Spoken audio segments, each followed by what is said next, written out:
Yo, what's going on, everyone? It's Brian and Jim here with Drink a Beer and Play a Game, and welcome to another episode of the Power Hour podcast. Yes, hello, everyone. Welcome to episode 245. Thank you for joining us tonight. Quick shout out and thank you to good old Blade Blur for joining us last week. Hopping on, always a great time with him. And we are keeping the guest train rolling this week. We have guests here. One of them actually goes back to like the earliest days of our podcast. I think he was maybe the second guest we ever had on this show. Possibly first. So. Definitely in the top three. So, you know him as Travis, formerly of Hibiki TMD, but he is also here with his main man Tannen, and they are the boys of the Reset Button podcast, and they join us tonight. Boys, how you doing? Doing great. Good. Thank you guys so much for having us. You know, Tannen, you and I have been doing this shit for like 8 years, and this is the first time we've ever guested together on anything. Yeah, so actually, there in itself. I would say, the two of us been guests on any show. Have we? Yeah. I'm stuttering over my words because people know better. They're just like, no one canceled. Yeah. Travis is like, oh yeah, I'll have Tannen on too, and I was like, I guess, but no, of course we were very excited to have him on here. Hell yeah! No one tell him the truth, boys. Now, Tannen, I already see you. You got a little something in your hands. You're doing it right on a Monday night. So what are you drinking tonight with us? Well, Monday night is actually this is my day off. Okay. I have a weird kind of a work schedule. I'm actually drinking a 22 ounce of Heineken right now. Ooh. However, though, earlier I had beer from Brooksville Beer Farm, which is right outside of Frederick, Maryland. Their key lime beer, and oh my god, that was tasty. But came at a high price, so. How much does key lime set you back? $16 for two. For two? 8 ounces. Holy shit! For two 8 ounces. God. But oh my god, terribly tasty. It was, and it's funny because Brookville Beer Farm. When I used to I worked for a company that would fix dishwashers. That was one of clients that they had me go out and fix, and I would, they would call up and be like, oh, like our dishwasher's on the fritz. I'd go out and fix it, and then they would be like, hey, hang around for a little bit. So I'd try their beer. And so today was a special day for me because, finally got some key lime. Brookville Beer Farm. Nice. Now, was it too sweet? Because I've noticed that with a lot of key limes, I notice sometimes it can be a little bit on the sweet side. No, actually, this was perfect. Not tart, not anything. It didn't you take that sip and kind of gives you that like electrifying feeling sometimes with a sour or something. No, nothing like that. Tasted like grandma's key lime. I'm nice. Serious. Like this was fucking perfect. But yeah, I'm washing it down with a Heine. Also had a couple of shots of Jim Beam before we came here in the name of Jimmy. My man. And that was the special beer show today. But yeah, have you ever come up to Maryland? Brookville Beer Farm. I'm telling you, holy shit. I'll definitely have to give that a shot. What about you, Travis? You joining us tonight in any brews? No. Coffee. Literally, I mean, pull the curtain Columbia back. House. I've been home for like 20 minutes from work. I haven't even eaten. Yeah, he just got home from dinner work. It's allowed tonight yet, so I just went straight to it. See, he's a professional. He's if I was drinking, it'd probably be like a black and tan. Ooh, those are good. Yeah, I like them. Yeah, my wife's turned me on to this Dogfish Head seltzers. I haven't tried any of those. Yeah, when they start making Wait, those? Dogfish Head makes fucking seltzers? You drank the rest of them like the last time you were here. What are you talking about? Because Beth was like, Tannen drank the rest of them. I'm like, I didn't know. What are you talking about? You had them here. No, the last time I was there. Wait, was that? Wait, no. Come on. When TJ No. was here. Yeah. I didn't drink any of them. Yeah. Tannen is the me of their show. That's No, right. I feel like no. I seriously went there and left sober. I thought. That's how it works. When he got the Uber home, definitely an Uber was taken to go home. Yeah, for sure. No driving. I would have. This is all recorded. We're good boys here. Yeah. Yeah. So for anyone, I'm telling you, Dogfish Head Seltzer. I feel like I'm unaware, in all of the honesty. But that's just what I'm saying. I'll also go with Travis. I don't typically like seltzers, but I do like the Dogfish Head seltzers. Okay. Now, what about you, Chambers? What are you drinking tonight? right, I'm keeping it good. I'm keeping it local. We got our local boys here with us, so we're drinking from Trogs, one of our favorites, the Troganator. 8.2% alcohol, malts of chocolate, Munich, and Pilsner, and it just goes down goddamn smooth. It's beautiful. It's not boozy at all. It's got that nice, beautiful amber little hue to it. The head doesn't stay around too long. It's an easy sipper with good alcohol. So, yeah, it's a dangerous little girl. And it's an all-time favorite. So, yeah, no complaints here. Yeah, that one's always a friggin' classic. That and Doppelbock are, I mean, with Trogs, you can't ever miss. I'm slowly finishing off the Brew Dogs with 5 a.m. Saint. It's their American Red Ale coming in at 5%. A nice little kind of brownish, goldish, and red label. As you can tell, I enjoy it because I'm already almost done it. And it goes down way too smooth. Red ales are the unsung heroes for beers that go down way too easily. Like that more people should try. So I fully endorse giving this one a try. Oh, yeah. Sounds good there. So, boys, with your show, you recently have a new page coming up. You've rebranded, strictly going with the podcast theme. And for anyone out there who hasn't listened to your show, one, it's almost kind of like ours, where they sit there, they talk about the games they've been playing the past week. They actually give each other homework, so they put some more effort into it than friggin' we do. And kind of like us, they try to torture each other when they give each other games, but for the most part, they try and keep it fair as well. They have themes, and then they talk about the news of the week. But, boys, where can everyone find you before we get into everything? Plug it, Travis. On YouTube. On YouTube. YouTube, Reset Button Podcast, simple. On Twitter, at Reset Button Pod.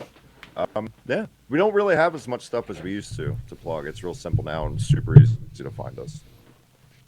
Yeah, I mean, there's still a Facebook site, but like at the same time, like, when's the last time we ever checked that? I shouldn't say it like that because you know we do the same with ours. It doesn't matter. But I'm just saying I never like screw with it, and also like I have gotten lazy on social media, in general. You know, if you really want to look, you just gotta Google Tannen Smith in a Facebook, and boom, I pop up. So it's not that hard to find me, and you know, I really don't mind being friends with strangers, to be honest with you. He just has so much love to give. So stalk him, find him, find his personal, talk to his family. It's perfect. Yeah, you know, like, just don't threaten my mother, and then we draw the line. Like, and, I will say one thing.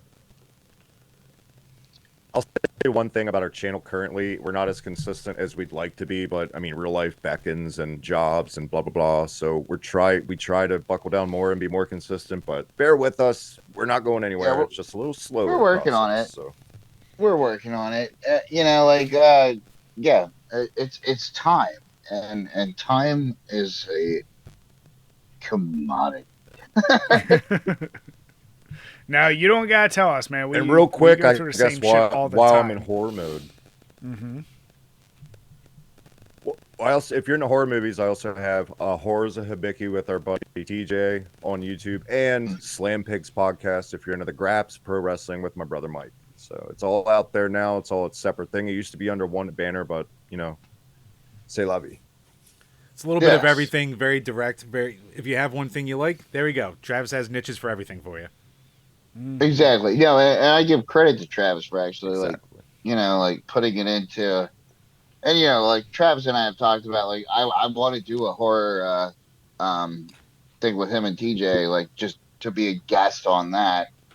Have TJ over, and like of course, like Jim, you're always welcome. And Brian's the horror. I barely. I was about to say, Brian, yeah, that's what I was going to say. Like I was Brian, about to definitely. say, Brian, you're always welcome on our end too for like a horror game and shit too. That horror, survival horror.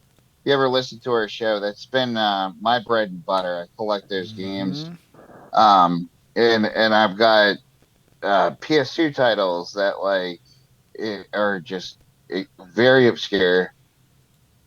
And Rule of Rose as one thing that I want to sit down with Travis and actually sit down and play and review. I played it and I have it. It's just like it's always the scheduling, getting it together, and like actually like DVRing it and getting it in there, basically.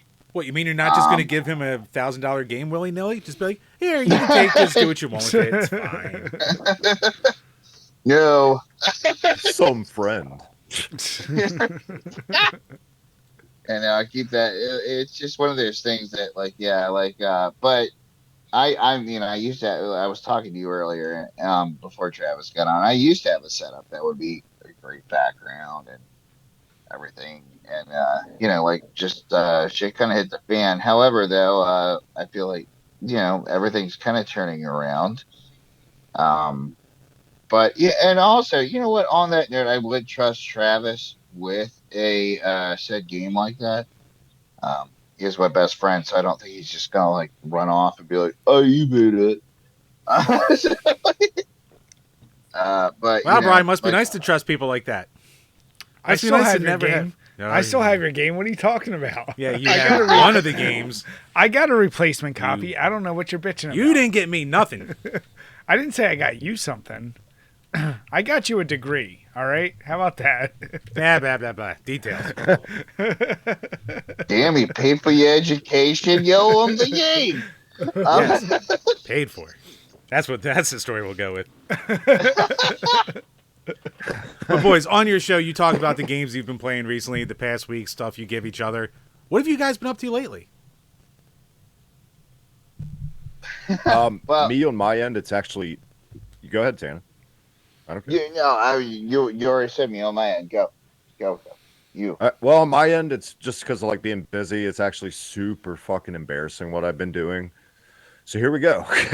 So the Japanese version of No Mercy, the legendary wrestling game No Mercy for N64, where there was a version in Japan called Virtual Pro Wrestling and Virtual Pro Wrestling 2, right? Same engine, same company, just the Japanese version. Mm-hmm. So I've been playing that.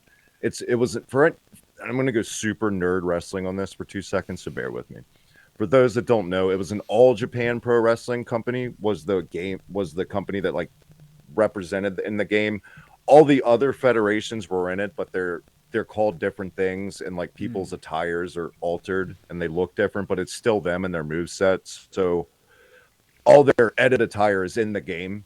You can change them. So that's what I've been doing. I've been meticulously going through and correctly making like Jushin Thunder Liger and Hayabusa and Sabu and Onita and just all these old school Japanese guys with my spare time, and playing Arc the Lad 2. I have been playing Arc the Lad 2 still. I beat the first one a couple months ago. I've never played it, fell in love with it, and yeah, I really dig those games so far. That's about it on my end. Trav, you gave up on Mario and Rabbids? You put it down? You didn't keep up with it?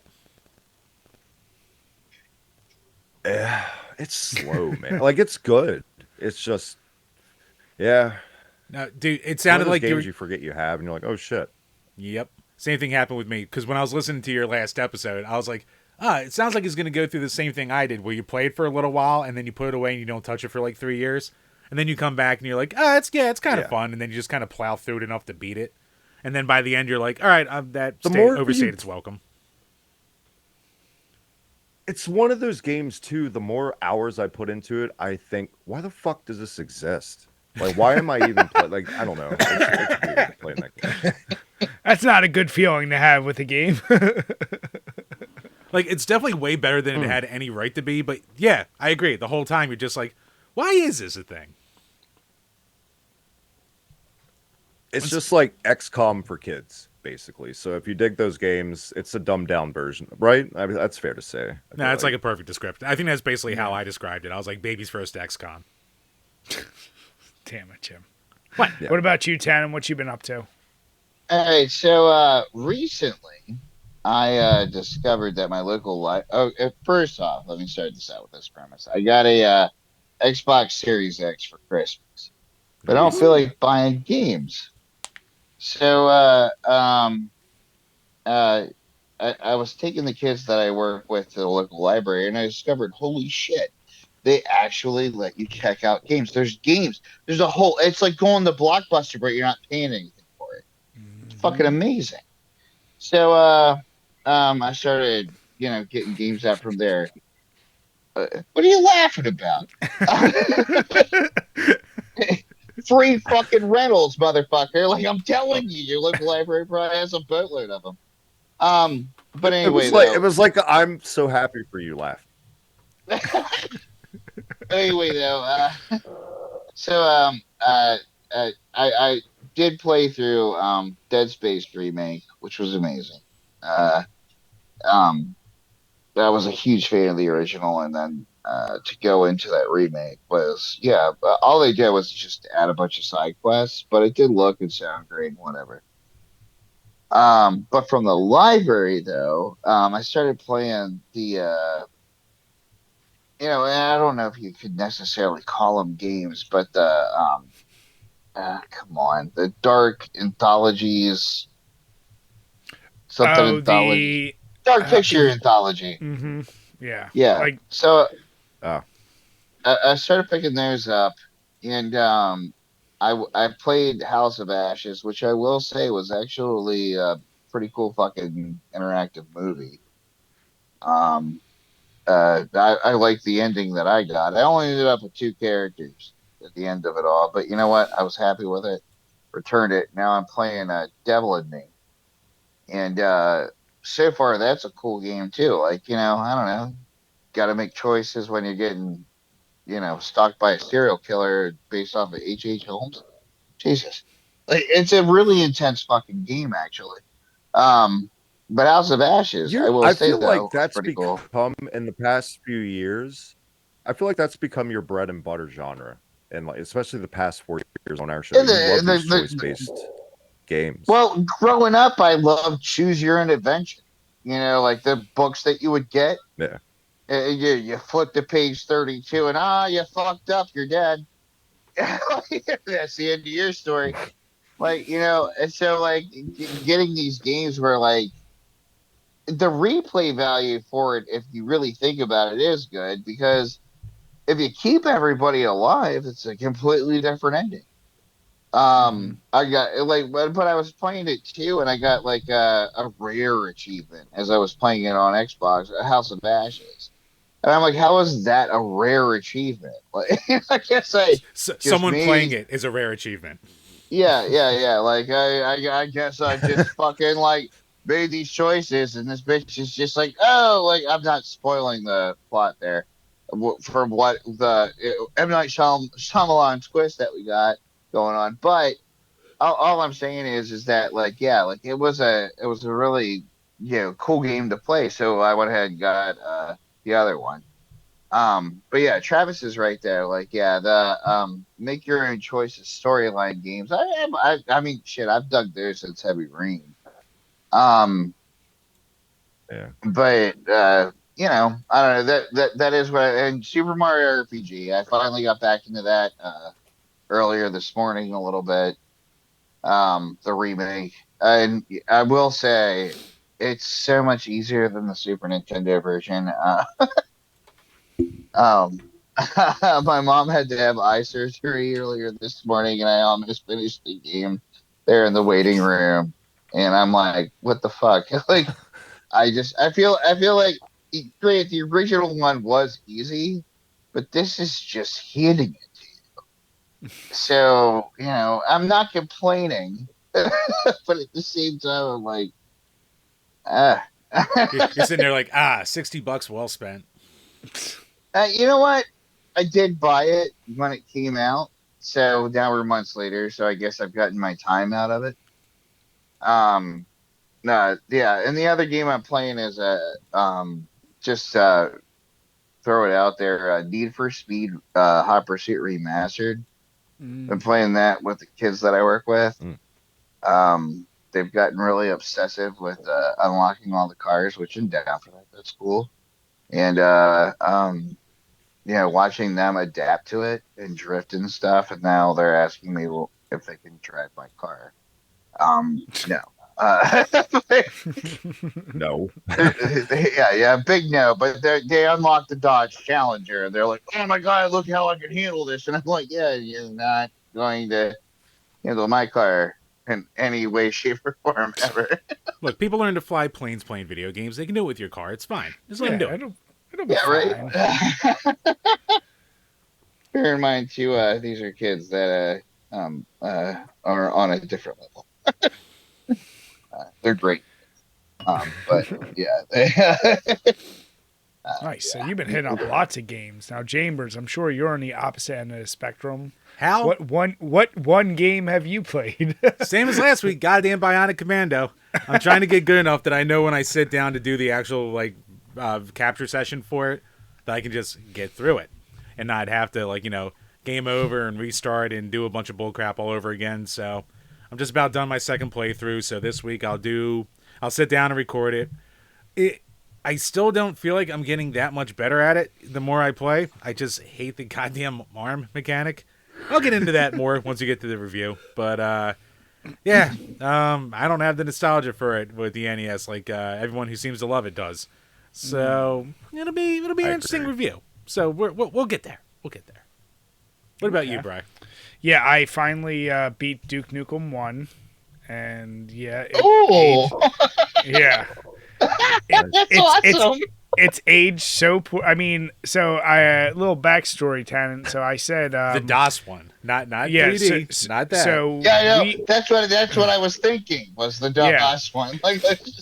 I grew up playing that and the second one, and apparently all my memories of the DOS games were with the second one because I started replaying the first one. I remembered a little bit, but my God, it just didn't age well. So I beat that, and I started playing the second one, and right away, the difference in quality is like such a jump where I was like, oh, this is so much better. So, just making my way through Duke Nukem games because I love 3D. Yeah, no, okay, I was about to say, now you got to move on to fucking, you got to play Time to Kill now. Yeah, well, I'm starting off by just doing the main series. So 1, 2, 3D, and forever. Yeah, you're talking about the floppy disk 2D versions? Jesus Christ. God. I bought those floppy disks at a Dollar Tree in 1998. just to throw it out there. Holy shit. So you are Duke Nukem the real series. I sure am, and that's so fucking badass. It's interesting. I'll say that. In theory, it's badass. No, it is. But Jim, just shut your mouth. No, I'm saying it's cool. It's cool. You're doing it. You're just putting yourself through a little bit of hell to do it. That's all I'm saying. Oh, of course. I would. To be fair, I would rather play the fucking Duke Nukem DOS games than Time to Kill on PS1 because that game is terrible, almost unplayable. Time to Kill. Well, it's funny. I've never played any of those spinoffs. So here's the deal. For our challenge for the year, the franchise, technically, I only got to do the main series, the 4 games. But I just out of morbid curiosity, I want to try all the random spinoffs. But here's the deal. I'm not going to go out and spend top dollar, so I got to figure out a good way to emulate them all. So we'll see. we'll see what happens with the spinoffs. But Duke Nukem 3D was like, I actually liked that, and this might be blasphemy, more than Doom as a kid, because I grew up playing Duke Nukem 3D more than Doom. And who didn't like doing the strippers and doing all that? Like, there was something to Duke Nukem that was different. And taking a shit in the alien's head, But, okay, so like I can't remember who. Remember the game where it was like a kid that wore a helmet, and it usually came with a joystick for PCs. Thank you. Okay, yeah. And that was like basically the same engine that was Duke Nukem, and then also Jazz Jackrabbit and stuff like that. I think. Yeah. Oh, Jesus Christ, Jack! I can't believe you just brought that up. Yeah, basically every other fucking game based on using a fucking PC joystick. But yeah, Commander Keen being one of them. But yeah, like Duke Nukem definitely had that same engine. And like it's like I was saying, like I remember getting that fucking floppy disk at a Dollar Tree. And and Duke Nukem 2 and 3. Damn sure. Like just any 2D game that you could think of was on there. So you're that hardcore that you're going through the 2D ones before you get to the 3D ones. Sure am. And yeah, the first one particularly was the fact they decided to make some of the platformings as difficult as they did. I'm definitely going to make Jim play them just so we can review them, because they are such a fucking nightmare that, I can't believe that spawned what it did. Can't wait. No matter how you feel about Duke Nukem, how it started, you're like, how the fuck did that turn into what it did? So yeah, Jim's going to be excited. I am giddy with excitement. Right, this is my excited face. Can you not tell? See, Travis, you thought I was fucking mean. But Chambers, you said you threw it out there. You gave me. Did you give me Nosferatu on SNES, or did I give you Nosferatu on SNES? I thought we played that. Neither together. one of us is a good friend. We played that together. We did, but one of us picked it. That's a rough one. Right, that sounds like the bullshit you would play. That was terrible. Of course it's what I would play. It's horror. Come on. but Chambers, you know what? You're taking the lead with Bionic Commando, partially and mostly because you made me go through goddamn Body Harvest. I did all 10 endings of Shadow the Hedgehog. Don't you talk about pain. I don't want to hear it. I do not want to hear it, you son of a bitch. The real question is... Body Harvest, that's just cruel. That game was fucking awful. It made Shadow look good. So did Sonic Adventure 2. Boom, fuck you, Blade. Yeah. But Chambers, no, but you're taking on Bionic Commando. It is our Patreon request, the latest one. And I guess we got to give a special shout out. We do have a new patron, Brian Irby. Thank you so much for joining. And as we say every week, please make sure you get those questions in. So, Chambers, what questions do we have this week? Yes, patreon.com/DrinkABeerandPlayAGame, where for as little as $2 a month, you can ask a question that we will answer on each and every single one of these Power Hour podcasts. So, first up from Todd Howard Sucks. Thoughts on the Palworld quote-unquote controversy, looking close to Pokemon design, etc. So this is actually a decent segue real quick to a topic we were going to talk about. Because, yes, so for those out there, and actually this is a good way for us to talk about the most popular game in the world right now. Right, isn't it funny that last week we talked about how 2023 was not a big year for indies, and all of a sudden in 2024, the biggest game came out of nowhere. It's been out for like 5 days and it's sold over 4 million copies. Palworld, a game I had no idea about until it fucking hit the stores. For those who don't know, it's a survival kind of game like Ark Survival, but with a lot of Pokemon elements. And the biggest one really is just like kind of creature designs and the fact that you can collect these animals to go with you, and they have guns and they can help you fight other things with you. And the biggest controversy, well, there's been a couple so far. The first one is that a lot of people are pissed because they think it's a blatant ripoff of Pokemon. The link Todd Howard says goes to an account called, what do you call it? Locks Needs Shartin, which is an amazing handle. And it's basically quote tweeting to a person bitching about like the similarities. And he put down that, hey, can I copy your homework? Sure, but just make it look a little different. Because Pokemon, you could say, ripped off Dragon Quest with all the character designs here, which I didn't play Dragon Quest, so I wouldn't have known. But holy shit, these are all so goddamn similar that they take it from. And I'm just the kind of guy who I don't care if something takes inspiration from something else that's popular. It happens all the goddamn time, so I think it's a non-factor. But the hate from it's getting so vicious that the developers are already getting death threats after like 4 days. 4 days ago, no one knew who the fuck they were, and now everyone's going after their families. So, God bless the fucking internet. Boys, what do you think? Travis, you first. People are so stupid. My God. I'm saying same camp as you. Like I don't mind things taking keys or notes from other things as long as it isn't a blatant, rip off, obviously. But I mean, I'm fine with that. And why wouldn't you try to emulate or kind of, I don't want to say leech off, but it's the most popular goddamn video game probably of all time. Like legit, why wouldn't you try to capitalize on that somehow in some form? Because kids and adults love collecting little monster things and stuff. But yeah, it's like I said, people are dumb. And apparently, well, Travis, I mean, you being around wrestling Twitter, you would have no idea what people going after someone's families is like over something stupid. So I know this is new to you, but I mean, it's just so. And to your point, like it's already like the 5th most streamed game in the history of like Steam or something like that, or like for simultaneous streams, like something absolutely insane. So yeah, I mean, I just don't get it. Like, Tannen, do you give a fuck at all if something rips off something, even tangentially? Okay, like, here's my thoughts on this. Have you ever played one of those rip-off, like, from China, Yes, I've played many Amazon? Yeah, no, I'm saying like the I'm talking about the mini like systems that you can get, the rip-off mini systems, not the official ones. But like, okay, at work we have. Oh yeah, there's like NESs that you can buy at a kiosk in a mall that come with like 900 games and goes up to like Mega Man 15 or Super Mario 5, stuff like that. Yes, exactly. Some of those games, by the way, though, I've played have been like this. Actually, most of them are horrible.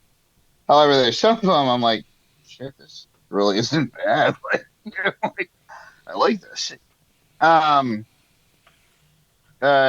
Just as far as like the ideas of ripping something off. Oh my God, if we're going into gaming literature on it, it happens time and time again.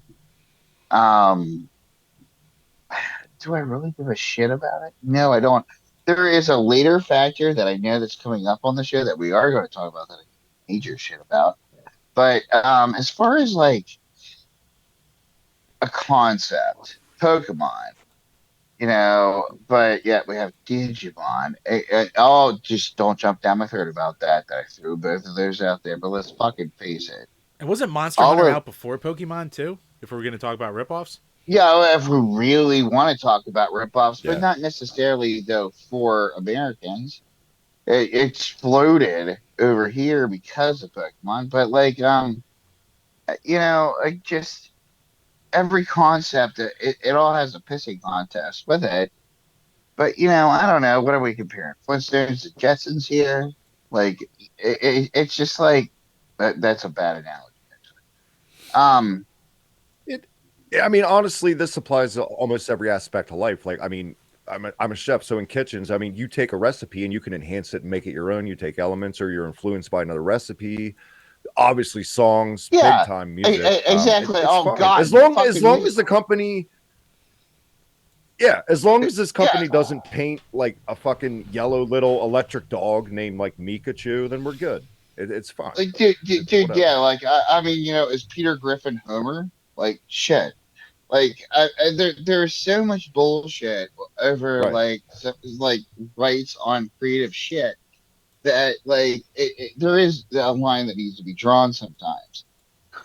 And like with video games, though, yeah, you are right with Monster Hunter and Pokemon, and just like really though. Okay, fine. Like who made the original zombie game then? Like Left 4 Dead came out before Last of Us. Do you see Valve going after fucking Sony? Like, does that happen? Just bullshit like that. Like, there's just so much of a fine line between things, and especially like I see it with the survival horror too. Yeah, I mean, when Konami came out with Silent Hill, or not Konami, but when It Konami was came out with Konami. Silent Yep. Hill, did you see Capcom coming after them? Like, oh, hey, whoa, you made a horror game where you shoot stuff and solve puzzles. That's not right. We came up with it first. But Konami drew the inspiration from Resident Evil. Let's face it. If it wasn't for Resident Evil, and Silent Hill is one of my favorite fucking horror franchises, we wouldn't have it. It wouldn't have existed. Well, to that point though, I would almost like, here's the deal: Nintendo is one of the most sue happy companies out there because they don't make a dime anywhere. Oh, they're Disney. They're like Disney. They're exactly like Disney. They're a cease and desist type of business. Mm-hmm. Just to tell a funny story about Disney. 30 years ago, my grandfather taught a woodshop class. And in that woodshop class, he taught them how to do these like cutouts of Mickey Mouse. He got reported. Disney sent him a cease and desist order. Mouse is I'm not bullshitting you. Yeah. So put down the saw, motherfucker. Yeah. Right. But no, like a business you can almost understand, even if they're shitty about that. But like fans getting this upset is insane. This is the part that drives me crazy. Death threats from like nerdy ass fans. Like, but that's all I'm saying. Do you think Pokemon's losing money?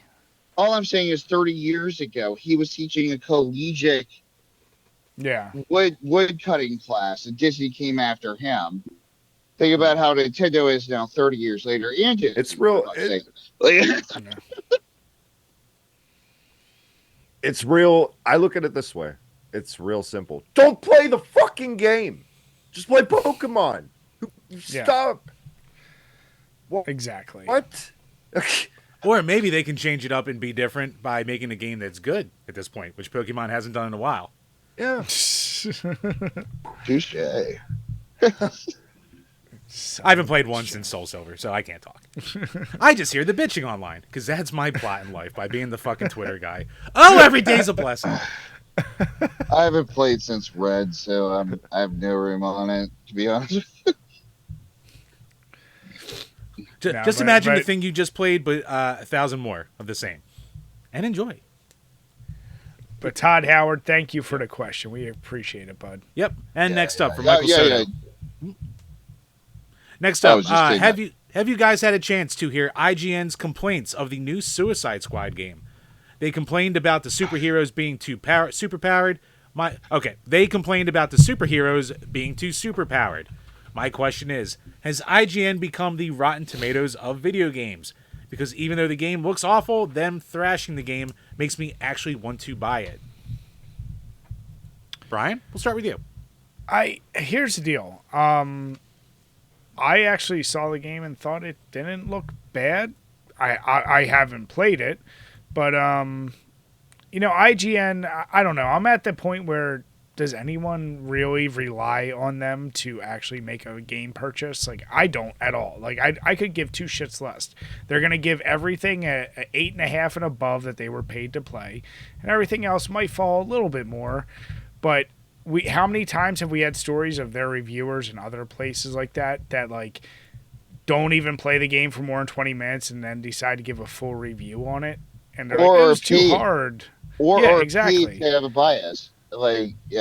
Sorry. So I don't take any of it serious. I don't know. The game, the concept, and from what I saw, it's an action game where you get to play as the bad guys trying to take down the good guys. Like, it seems like a pretty cool idea to me. Maybe it executes very poorly, but I don't know. I think IGN should not be the end all of decisions if you really want to try this game out. Brian, implying they're being paid for reviews. That sounds like Gamergate. Talk to me, Brian. So now you are a Nazi and you hate women and you're also gay. Damn it, Jim. Well, what about you guys? I mean, what's your take on this one? Oh, dude. Well, honestly, I think it looks, from the trailers, it looks awesome. Really, it's the gameplay that comes down to me. Gotham Knights fucking blew. There's a reason why it dropped down to $12 within like the past couple of months. This game, on the other hand, like the ability to not only play it as multiple different villains, it's also rock steady. I don't know. I have faith in it, to be honest with you. Am I going to drop the $70 on day one? Oh, I'm going to go to the fucking library and get it free.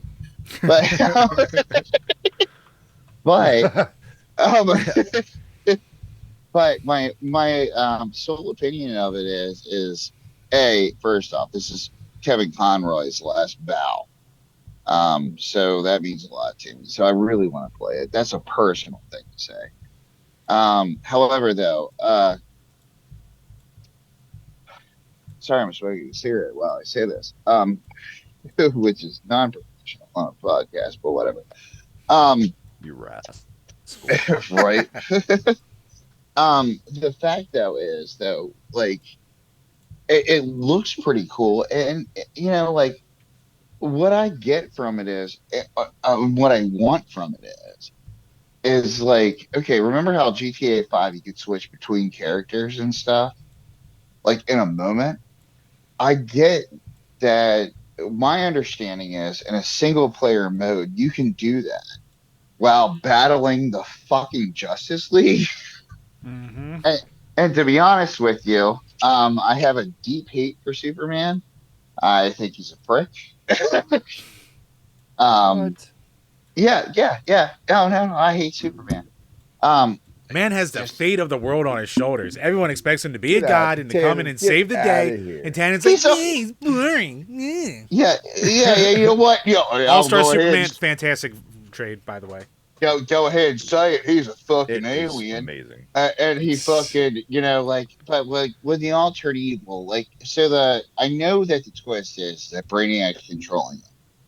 And Suicide Squad sent in, and the only person in the Justice League on their side is Wonder Woman, which is cool. So like, yeah, like, I don't know what the plot's ultimately going to be, but can you imagine, like, well, like, you're beating the shit out of, like, Flash, and like she like whips him with the truth thing, which that already happened in the trailer. He's like, you just got to kill us, but also it just, like, I don't know. Marvel Ultimate Alliance, basically, is what you want again. But on a villain end, like, it's not like we're like pulling up the Joker here. Like, it's I think that the concept's going to be good. What throws me off is, at the end of, because it's supposed to take place after, and if you played it hardcore like I did, fucking Arkham Knight, Bruce was supposed to have killed himself, or supposedly did. So it's just like, or went into hiding and just pretended. But like, god damn it, man! Like,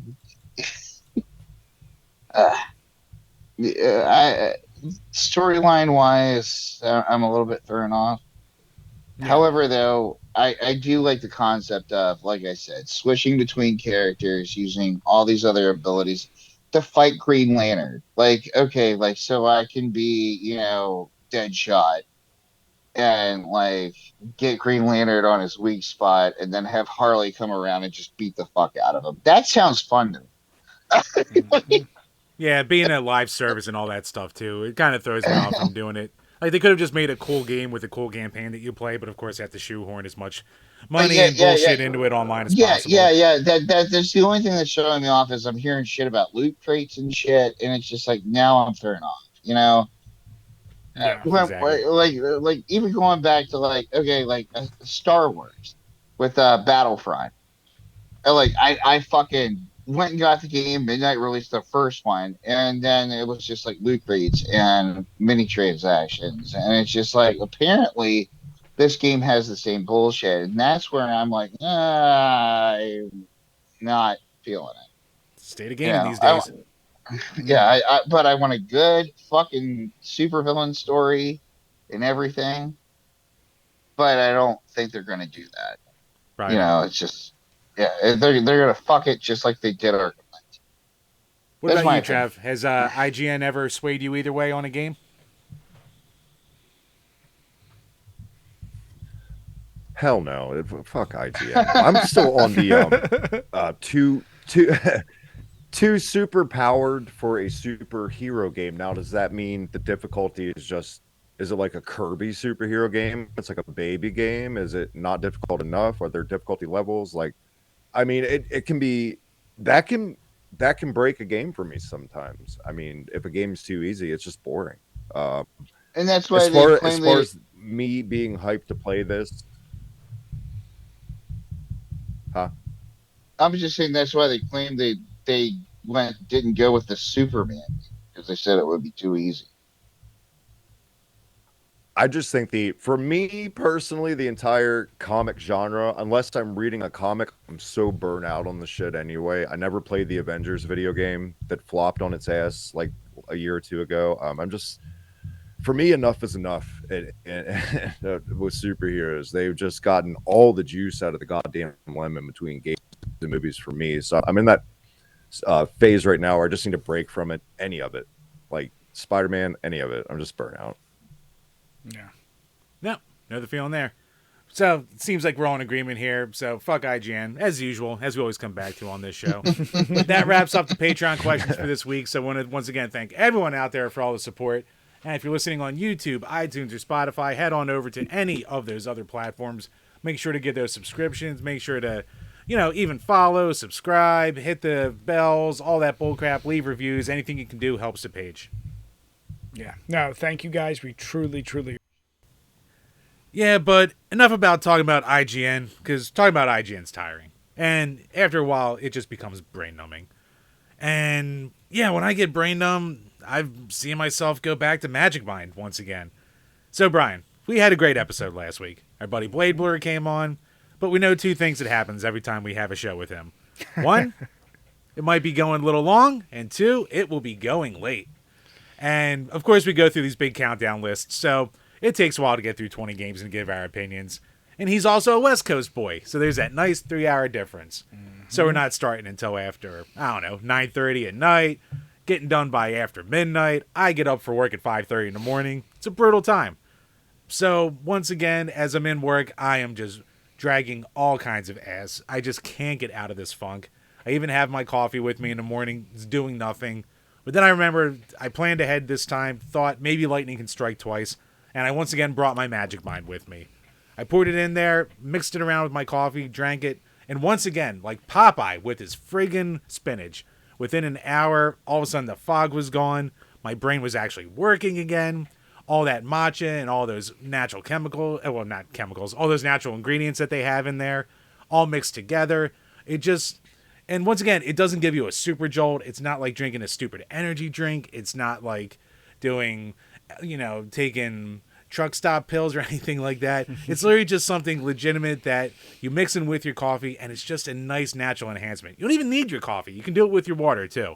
But I was actually putting some water in there to get all the sediment out of there. I needed every little bit of help I could get. Mm-hmm. But once again, it just did the job. It got that fog out of me. It helped me get through my day. I had band practice later that night. It was about as long as a day as it could have possibly have been.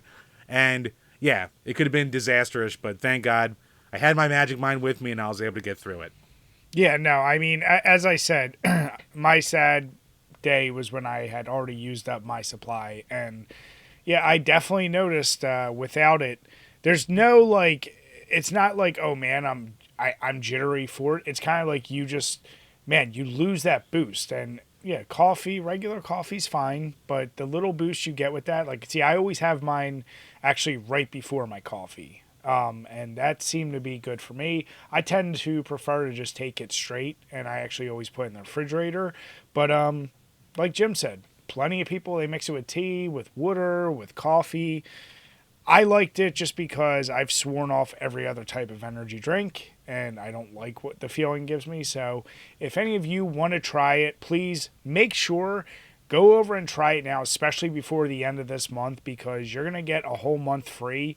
And if you subscribe using our link, which is magicmind.com/JANDBPG, you're going to get the free month for when you subscribe for 3, and you get an extra 20% off, bringing it up to 75% off if you use our code DBPG20. So we would highly recommend giving it a try. And even if you just want to do it for a month or a couple months, then you can just try it and cancel your subscription after that. But I would highly recommend it if you need a little boost and you don't want to drink just coffee after coffee and tea's not enough. This stuff seems to really do wonders. You basically get a 3-month supply for the price of one. So it almost be if you want to try it for a month, you might as well go for the full shebang. Use all the codes, and you get a little bit of everything. Sorry, what was that, Trav? I enjoyed my month of it. I like to keep mine in powdered form and put it on tortilla chips and make my own energy Doritos. It's pretty sweet. I mean, however you got to do it. I agree. It's really good. It's not that jittery 5-hour energy crap. It's good. It's solid. And you're right. You don't fiend and all that stuff for it. I love it. Yeah. So make sure, check the links below. Give it a try if you need something to help you throughout the day. Now, Chambers, what I will say is now that I've switched over beers, this may be my last Brewdog. I'm not sure. I can't find any more. But in the style of Christmas Vacation, it's called It's a Beaut, and it's a pecan and toffee stout, and it is 7.5%. And at the bottom, it does say National Lampoon's Christmas Vacation. So apparently it's licensed. Already, the official beer of National Lampoon's Christmas Vacation? Delicious as shit. So I'd highly, highly recommend that. Did any of you guys trade off to other beers? Where's the chocolate stout called Shitter's Full? Shitter's Full. It seems like a missed opportunity. I know, there's a market real. out there. It really is. Oh, see, now just make some beer, Trav, then you'll be good. I mean, dessert beer for the Jelly of the Month Club? I'm super predictable and lame, so I like Mad Elf. That's the go-to, I guess. I mean, that's the goat. We've been singing its praises for 10 years. You will not see any kind of bad talking in Mad Elf when we're around. So we fully support that. Good.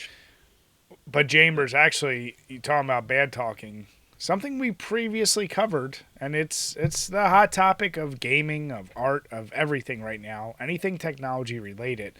Valve has kind of done a reversal on its Steam policy on AI, which was previously it will not use any games that utilize AI, and now they've relaxed that so they can release a vast majority of games that have been using it. So tell us a little bit about this article. Yeah, so really, basically, they said that they have clarified their old stance, stating that they are working through how to integrate it into their already existing review policies, and that our review process is a reflection of current copyright law and policies, not an added layer of our opinion. As these laws and policies evolve over time, so will our processes. And yeah, another step, as they've released in their statement, is that after spending the last few months learning more about the space and talking with game developers, we are making changes to how we handle games that use AI technology. This will enable us to release the vast majority of games that use it. So, Brian, do I just jump right in? Do I cut the bullshit? Do I jump right into the tinfoil hat? Do I go full Alex Jones here? Go on.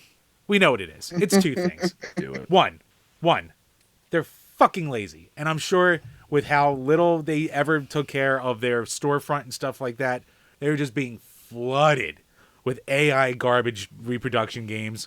So they're going, fuck it, I don't care anymore. I'm sick of trying to review this. It's impossible. And two, major game developers are also getting lazy. And they're putting AI into their games, and they don't want to lose their sweet publisher rights with all these big companies. So they're going, you know, it's the wave of the future. Maybe we could, you know, we're just learning with you. We're doing this with you. We're with the times. We're hip. We're cool. I mean, a good example with another article will be below is Square Enix with their little game, fucking Foam Stars, which is their 5 years too late clone of Splatoon for whatever reason.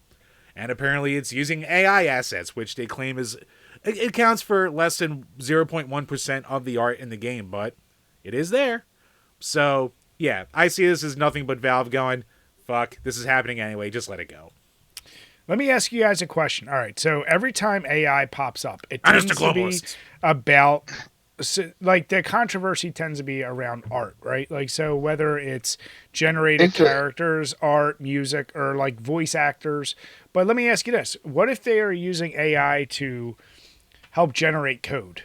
Or if they're using it to run scripts or something where it's more predictive and more technology-based, will there be an outcry for that same reason? Like, oh, you're starving the technologists that are...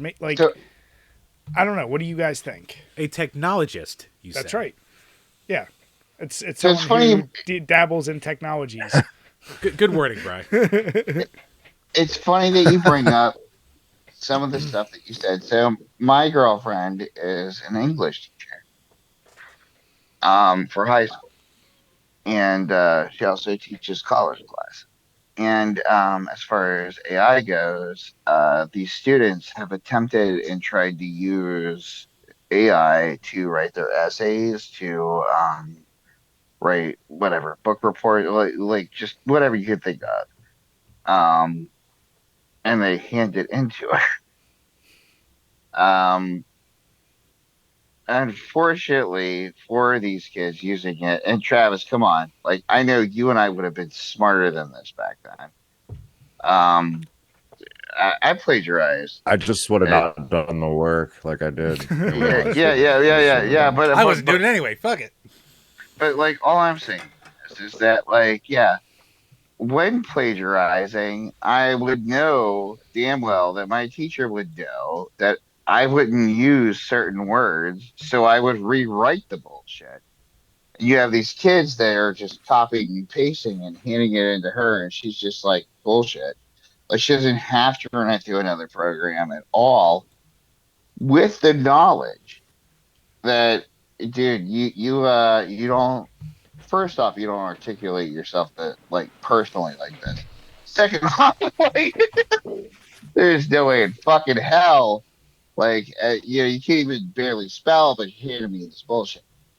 And yeah, so we already have this attempt at AI, like, people trying to use it for this kind of advantage. Now, as far as like scripting and programming, um, again, it's just an interesting kind of a part. Like, if an AI was to, okay, say you make an AI write an entire game with all physical ability, engine, ground up, everything. We'll just use Last of Us as an example. And you have it write it. If you take that entire program but then rewrite it for a different plot, is that plagiarism?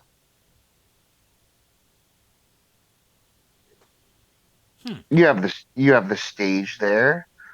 Maybe it does tweak you can go back and tweak the physics a little bit, but however, that maybe you make the physics more accurate. I mean, hell, I played that game, and but I had Joel was grabbing somebody from like a foot away and slamming them into a wall. Well, maybe it's more accurate. Then is that plagiarism? Yeah, it is an interesting thing where it's like, where do you draw the line? Because how much of it exactly. It's almost going back to what we're talking about with Palworld and Pokemon, where it's like, where is it inspiration? Where is it plagiarism? Where do you draw the line? And yeah, I mean, AI could help you bridge that gap, especially if you're a less creative person, possibly. It's weird. We're in that weird new stage. I mean, like, for us, I would even say new stage as far as like story and IP goes. Now, because like somebody could Unreal Engine. So Unreal created an engine, right? And but multiple companies use that. But they fired. Oh, yeah, you used Unreal, but your game was better. Fuck you. I'm suing. Like, no, that's not how that works. Like, yeah, we use the software, but like, fuck off. We used it better than you. Yeah. You know, so like, yeah, it is a really, really fishy line there. Ugh. I feel like AI is going to be one of those things. You're not going to stop it. You're not going to stop people from using it. But I said, just like this Impossible Meat, you should just get a disclaimer. This game was developed using AI. And if people care so much like they claim online, then people won't buy it. Exactly. Like if you're like, oh, I want to get games made by real people, cool. Now I know. Like, so you should have a disclaimer saying, hey, this game was made utilizing AI technology. And if that actually pisses people off, we'll see. Speaking of AI, Travis, I sent him I asked AI to write us a reset button script. Oh my god. it's something. It was a reset button the movie script. And it oh my god. I don't know, Travis. Like, find it and send it to Jim or something. I'm not even gonna take the time right now. It was fucking hilarious. You know what? AI, we have a lot of love, brotherhood, AI has and its love. moments. I mean, Travis. I'm sure like we're probably in the same boat here, where it's like, like when it comes to Square Enix, it's like if you're a AAA company, I can't see you needing to use that. Like, you have the money to pay people, or even getting close to home for us, the new WWE 2K game. They just announced it today, but people were like analyzing the cover art that was going on for it, and like John Cena's shirt was just straight gibberish. And like Stone Cold was missing fingers. Like, they're already analyzing, being like, fucking 2K's using goddamn AR for these cover arts now. That's what I'm fucking saying. And it turns out it wasn't even AI. It was a fucking guy. It was an artist. Really? Well, that wasn't even just that. It was just straight up some guy just not. It wasn't even AI. No, it was But as far as like the reset button AI script went, I typed in. I asked Bing AI. Write a script for a reset button with Tina and Travis : the movie, and it came up with this whole. It's something so obscure, and it took AI a minute and 20 seconds to come up with this bullshit. Okay, so the question for that is, did it have anything in there remotely close to anything that you guys would have ever said or talked about? Actually, I think so, but not.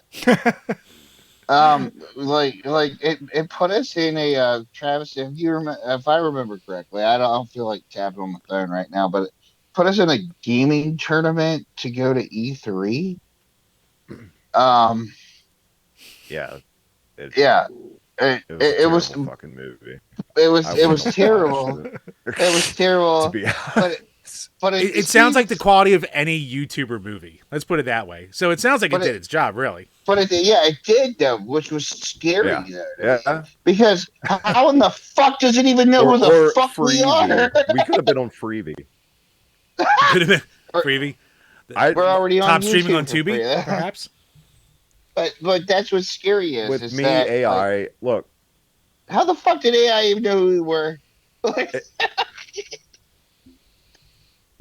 My whole thing with AI, if AI, like with artists and musicians, if AI is taking away income from actual creative human beings who put in the work, that's a big problem with me. Now, if AI is used for code, for fucking medical things to help, with advanced medicine, shit like that, hell yeah. Because let's be goddamn honest, there's just some things human beings cannot, just exhaustion is real. So code, shit like that. I just watched the documentary on Y2K on Max the other day with Peter DeYager and all those assholes.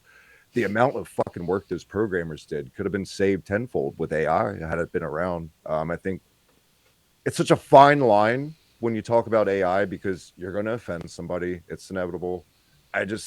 do the right thing, and it's human nature to be lazy, and that's why I don't think AI is going anywhere. If a human being can be lazy and make a fucking profit, they're gonna try to do it. That's just yeah. And it's gonna be like anything else, where if it comes out with a product that people want, they're still gonna buy it and not really care how they got it. So it'll be like anything else. Exactly. Well, it's funny because Jim, one of the articles you actually linked up had me thinking, and it goes into that topic of the Ubisoft Plus, and one of the things they want their gamers comfortable with not actually owning games. For once, it was not me doing that. Damn it. And here's the deal. Okay, so let's project out. We already know we're headed towards an unfortunate, mostly digital future where physical media, unfortunately, is going bye-bye. Don't like it, but yeah, it's bullshit. But let's put it this way. All right, say somebody's utilizing AI and games are no longer $70. Games are now $20. I'm in. AI rules. Let's do it. Let's fucking go. But you got to accept that the quality's not as good. Like, if you want that $70 game, yeah, you're paying for the full human-developed game. No. I don't think the quality would dip down. You don't think so? I think it's the fact that you don't own it. And you can't just put it in your system and play it right now. And like, that's the idea, is that, like, fucking, like, companies like Nintendo, even Microsoft, could just lock it in their quote unquote Disney Vault, and you just don't have access to it anymore. And I do agree with it, like, or not agree with that, but I agree with my side of it, where, like, dude, like, Travis, I got a game. You want to borrow it? Like, play this shit. Like, that's going out the window. We are losing that part of it. Whereas, like, yeah, I'm putting money into this. I should be able to do what I want with it. I should be able to piss on it, set it on fire, do whatever I want with it. But, like, I shouldn't have to wake up one day and it just be gone due to a company saying you can't play this anymore. Thanks for your $60, but it's all gone. That's where the unfairness. If they did it like tiny little British men like that, then I guess it'd be a softer blow. Is that the only way it could be worse? Is if they did it in tiny little British voices? That's bad enough, but you just put that awful Cockney bullshit in there. Your game, not yours now. You got a license for that, Specky. You like Spectrum, love. Huh? But like that is Sega, nothing else. But it is definitely what it is. Like, half the time discs are just a key to, like, having the game. Here, you put the disc in, it's just like, hey, gotta download all this bullshit before you can play it. Just like, like, what the fuck? Like, I just spent $60. Yep. Yeah. No, I mean, and Ubisoft, the thing they're trying to claim is kind of like DVDs and just movie and CD collections. They're saying, hey, the subscription-based model is what most people have started to accept in those medias. So gamers are eventually going to shift that way too. And you don't lose your progress on the game. You just, hey, if you're using a subscription base like Ubisoft Plus, yeah, it's there, and then maybe after 10 months it goes away, and then it comes back a year later, and if you want to play it. Yeah, but especially, that's bullshit still. No, it is. But if you're doing a subscription-based thing, I think, yes, if you only use subscription-based like Xbox Gold or whatever, PS Plus, Ubisoft Plus, then that should be your mindset. But if that's the mindset in general for, like, you can't own any games, that's a different story. But for subscription-based gaming, yeah, I would completely expect, like, you shouldn't think you own those games. Like, you should think they could leave at any moment. Yeah. Well, like, okay, like Sea of Thieves. I play that on Game Pass right now. Mm-hmm. But to me, I feel like that's... One day their servers are going to get shut down. They're going to lose their users, and they're going to be like, yeah, fuck off. And that's it. Like, that's the end of the game, And that's happened time and time again. Jim was the original one burned by losing Simpsons Arcade, and he still never forgives it. Yep. But then again, he was dumb and didn't download it to his hard drive, so that was all on. But then again, sometimes a sweet blessing in disguise comes along, and you lose the shitty Turtles in Time remaster, remake, whatever that fucking shit was. Yo, dude, that game was so goddamn bad. I don't know how the hell they fucked it up that much. And actually, speaking of bullshit, I have a problem with this goddamn article in the headline. Going back to Brian the Gamergator over here, and I goddamn agree. Ethics and game journalism over here. Because this clickbaity title of Ubisoft's like, oh, you know, gamers just have to get comfortable with not owning their games. It's not what the fucking guy said. It's a whole article of him just being like, yeah, we're rolling out this new thing and we're doing like everything else. And then the question comes up of like, you know, how can, and he's like, yeah, game streaming is still a small niche part of the overall thing. So the question comes up of, well, how can it become bigger? He's like, hey, you know, we got to offer more things, make it cheaper, you know, get people comfortable with not owning games. And that's where the line is. And like every other fucking game journalism site, they just take that one hot little line and make that the article. And all of a sudden, all of Twitter blows up, and all of gaming media, and everything else is just like, oh, we're taking away our fucking good. God, I hate them. Pro wrestling. Yep. Yeah. But, I mean, to that point, let's stay with this mindset, though. But the fucking article, the headline's not wrong, like you're saying, Brian. No, hey, like I said, how many times, I'm sorry, the term game journalist, that, it means nothing to me. It's a useless moniker.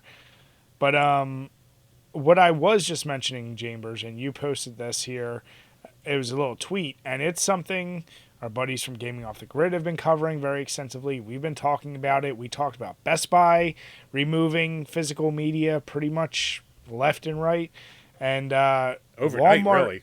Yeah, and Walmart now is the next one. They're starting. No, actually, I saw a fucking post, and like all of the Nintendo Switch games were missing from the Walmart shelf, and I was like, "Is this fucking legit?" That was right before I got on with you guys. Unfortunately,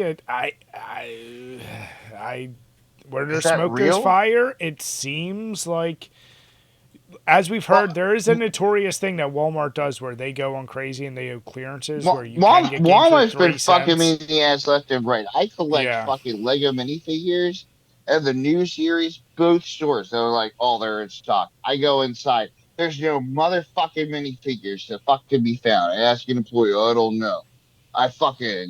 Oh, God. I ended up having to order 6 of them off fucking Amazon. Huh? I think what's highly, highly depressing about this for me long term, when you think about it, when we're all old men sitting around, like 2 or 3 generations from now, it's going to be so obsolete to even think about our childhood and the way we used to have physical games. It's going to be, God, it was the caveman days, and that's really sad to think about the future being. But unfortunately, we're headed there, and I do think the Walmart thing's legit. There's definitely fire to that smoke. Sucks. Yeah, when's the last time any of us really bought a new CD or DVD? I don't buy new DVDs, but I do have a whole collection of old DVDs that I get from Goodwill. Wait, new ones? I'm being honest here, like, because I haven't bought new shit in forever, but I also waste my money on dumb crap. So the last brand new Blu-ray I got was the Mario movie. Same exact here. That was the last Blu-ray. The movie's a delight, though. Yeah, I think I bought my son the new TMNT movie. I think that was the last Nice. one. Oh, cool. Yeah. Dude, did that come with extra shit? No, I think I got the basic ass version, but yeah, I think most of my Blu-ray and any brand new shit is going to be relegated to my kids right now. But I kind of feel like we are a dying breed. Trav, you hit the nail on the head. I think, unfortunately, like the people who it's like niche and cool to get like, you know, vinyl right now, I think in 2 generations, it'll be like, oh man, you're still someone who goes out and gets those games. Think about this. How cool, let's say 15, 20 years ago when Walmart first started doing it, how, I don't want to say mind-blowing, but it was super cool to have a giant goddamn tub of like $5 DVDs. Now I feel like you don't want to be that guy going through the $5 DVD bin. You don't want to be that. Well, there isn't even a $5 DVD bin. That's the $5 DVD. No, but I feel like to the gone? general public now, like that's embarrassing. Mm-hmm. I would never be caught fuck dead that. going through the $5 No. bin. The $5 DVD bin went over to Five Below at Dollar Tree, and I will be proud to read through their shit. Because it's awesome. You never know when you find a family gem or just a gem, like just stuck in there. Yeah, no. I don't know. Yeah. All the Dollar Tree has are like war movies and like the Pittsburgh Steelers Super Bowl champions documentary, like 1,000 copies of that or something. I don't know. I found, need to relive 2008. I found a really old Joe Pesci movie called Family Enforcer at the Dollar Tree. It's like one of the best horrible movies I've ever purchased in my life. And he's still playing like a fucking gangster. And yeah, like one of the lines is, "Yeah, I'm coming with you," but he stumbles on it. He's like, "Motherfucker." It's hilarious. Yeah, you never find a Enforcer. Joe Pesci rap album at a Dollar Tree, though. Not fair. That isn't. Yeah. No, Shit. instead we have one of the biggest vinyl shops here in this town on the East Coast, Hub City Vinyl, and I guarantee you they have the Joe Pesci rap vinyl, and they're probably selling it for like $100. Okay, I'm going there. I'm getting that. I'm getting the Macho Man album, and I'm getting the Stuttering John album. I guarantee you they have the three-headed, all of it. the Cerberus Tread of the lightly. apocalypse. Tread lightly. I'll put him on fucking blast. I'll put that asshole on blast because he treated Tannen like shit, and he's kind of treated my wife like shit. The owner of that place jacks shit up. That he Really? does. Oh yeah, he does. He prices it up. Okay, good. Fuck that guy. I am saying though, it might be there, but right behind there is the Washington County Library. $120 for the very first Turtles movie soundtrack on vinyl. No thanks. What? But It doesn't even have Ninja Rap on it. Fuck you. But yeah. But listen. Hey, well, the original soundtrack does have TURTLE power, but you can walk right behind his building, go into that public library, and I guarantee you they have all of that shit that guy's got, and you can just smear campaign now, asshole. We're coming for you can't take it out the building, but you can put on a set of headphones and just chill to that. Mm-hmm. And you might have to. Yeah. Speaking of music, I'm just gonna hop right on that segue because Brian, we have a good old segment we've been bringing back lately, and that is called "Which is Better." So I kind of aped your idea from a couple weeks ago. I enjoyed it going through Resident Evil save room music. So before we did Resi's 1 and 2, so this week I decided to throw up there Resi 3 and Code Veronica. And the real question is, which one do we think is better? So we'll all take a little 5-second break right here, and we can all listen to the first one.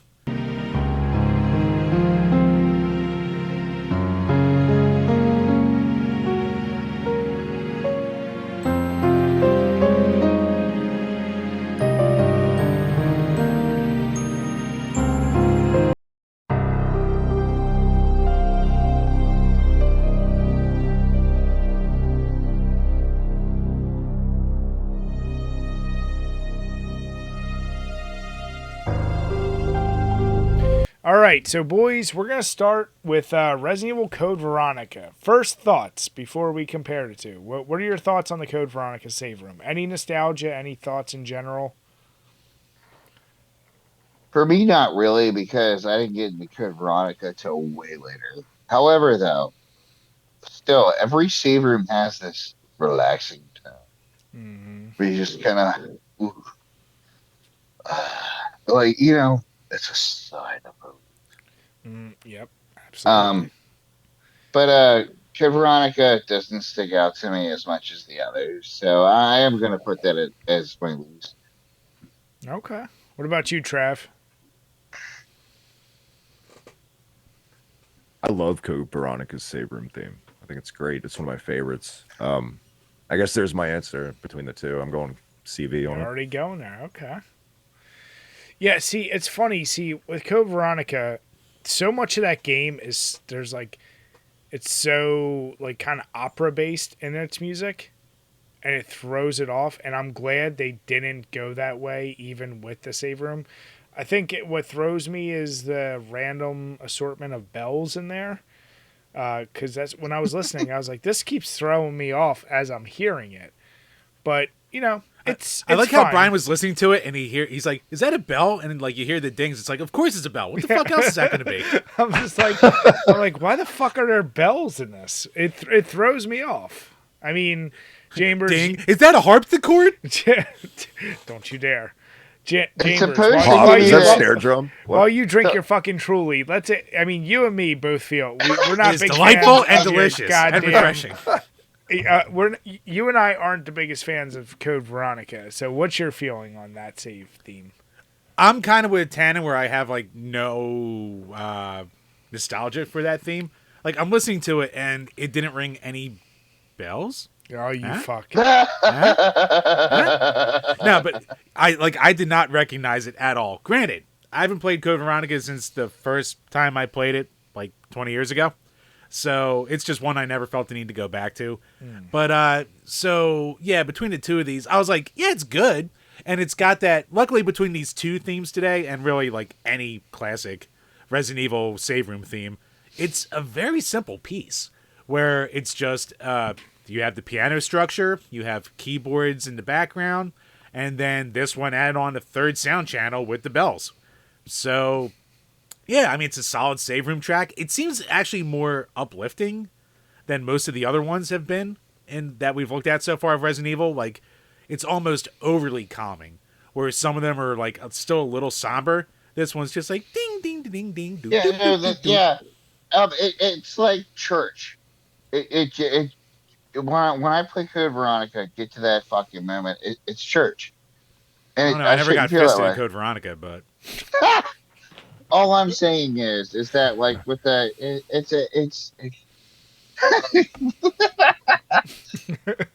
I think just for me, the big reason I'm picking it's because I've only ever played 3 once, and I've never beaten 3, but I have played Code Veronica like 2 or 3 times.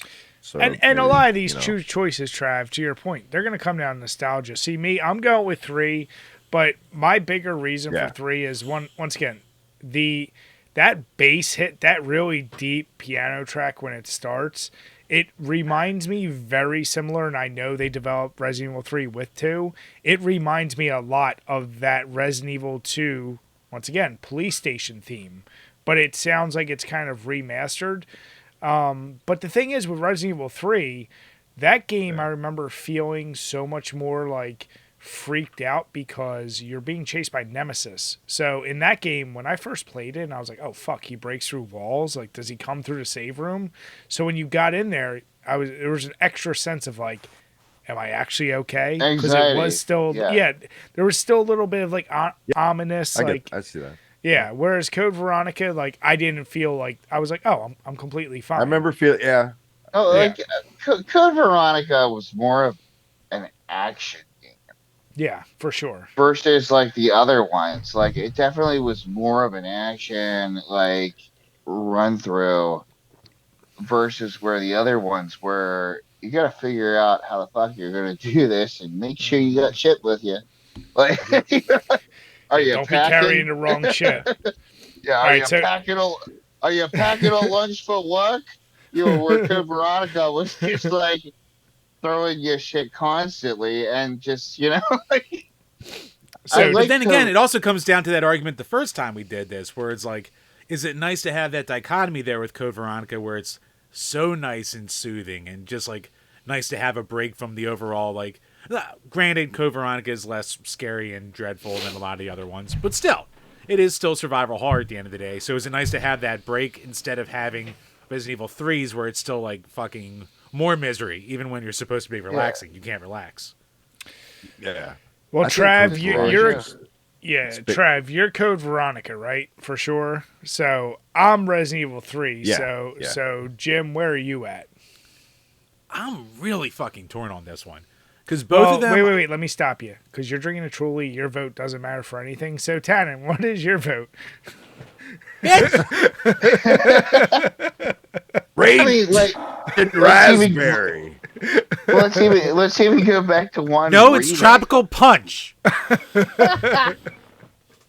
Let's even go back to one remake from the GameCube, and even in there, like that had that almost like kind of music to it. Fucking, I would say the original trilogy save rooms over Code Veronica as far as like calming me the fuck down. Um, it, like I said, Code Veronica was so much more action based versus what we originally got.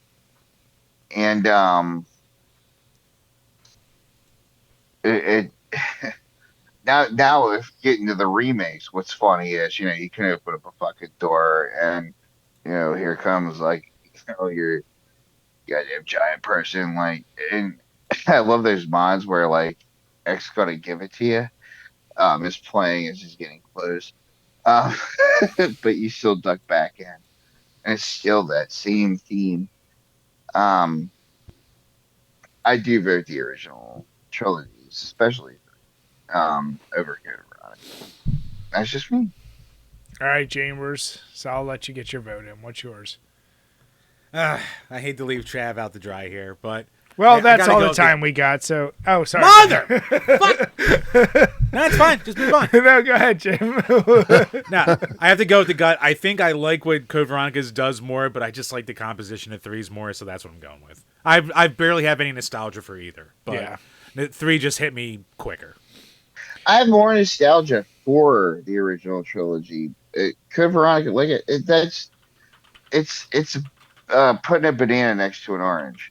Like they're two different fruits. Yeah, I'm just saying they're two different fruits. Like the original trilogy versus much like Veronica. Brian at a gay club. Wait, actually, here's the real question. So is 4 the last game with a save room?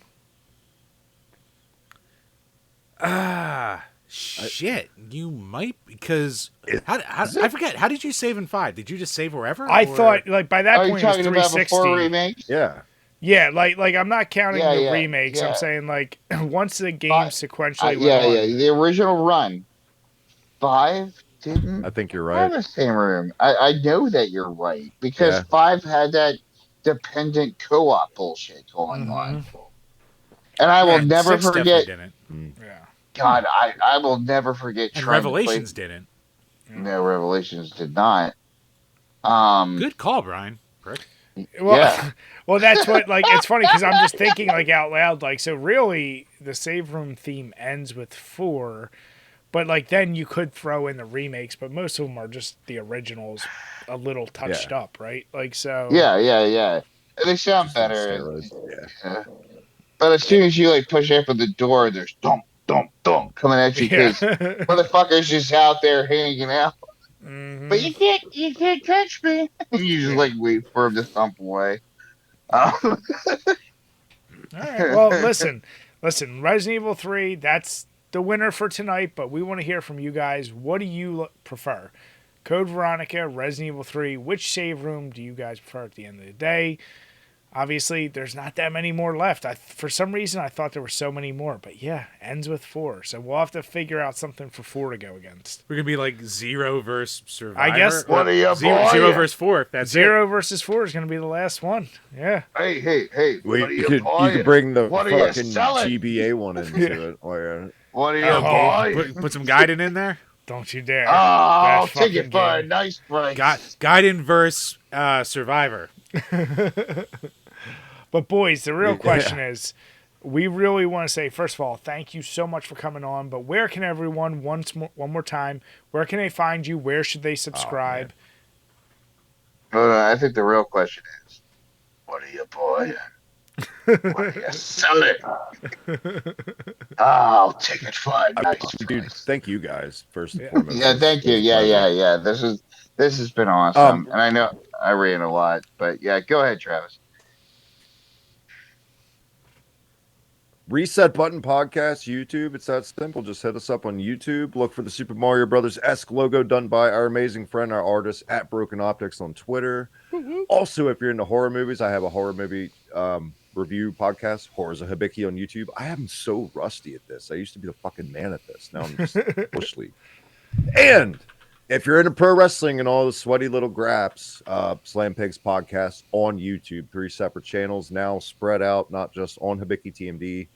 On Twitter at Reset Button Pod, Tannen's on there at O'Tannen's, and Reset Button Podcast on Facebook. You proud of me, Tannen? I plugged it. And while we're here, real quick, we did this on our little break earlier. It's my birthday in a couple days, and all of our good buddy, he's been a guest on here, Wallman's TJ.